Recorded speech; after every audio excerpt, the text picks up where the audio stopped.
موت کا منظر۔ حضرت ابو ہریرہ رضی اللہ تعالیٰ عنہ فرماتے ہیں کہ ایک مرتبہ مجھ سے حضور صلی اللہ علیہ وسلم نے فرمایا کہ میں تمہیں دنیا کی حقیقت دکھاؤں۔ میں نے عرض کیا ضرور دکھلائیں۔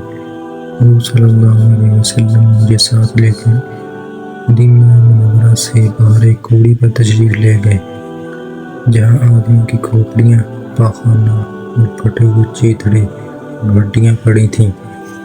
حضور صلی اللہ علیہ وسلم نے ارشاد فرمایا، ابو ہریرہ، یہ آدمی کی کھوپڑیاں ہیں۔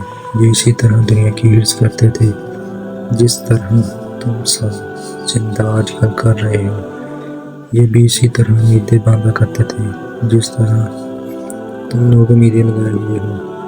آج یہ بغیر کھال کے پڑی ہوئی ہیں اور چند روز اور گزر جانے کے بعد مٹی ہو جائیں گے۔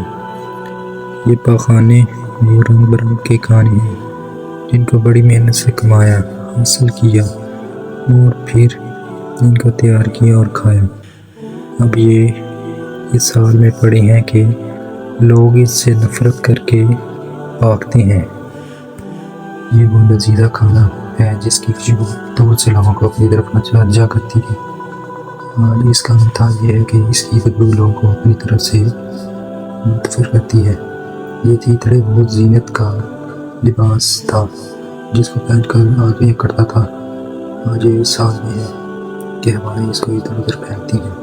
یہ ہڈیاں ان جانوروں کی ہڈیاں ہیں جن پر لوگ سواری کیا کرتے تھے، گھوڑوں کی پیٹھ پر لٹکتے تھے اور دنیا میں گھومتے تھے۔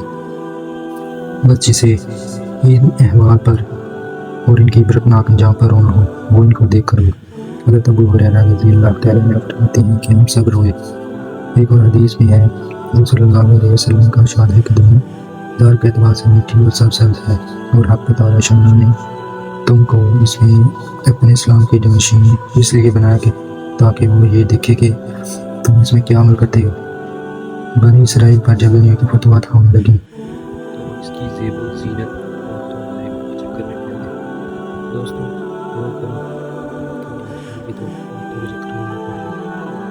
جی تو دوستوں، اگر آپ نے ہمارا چینل ابھی تک سبسکرائب نہیں کیا تو جلدی سے سبسکرائب کر دیں اور ساتھ میں بیل آئیکن پر کلک کریں تاکہ ہماری آنے والی ویڈیو آپ کو بعد میں پہنچ سکے۔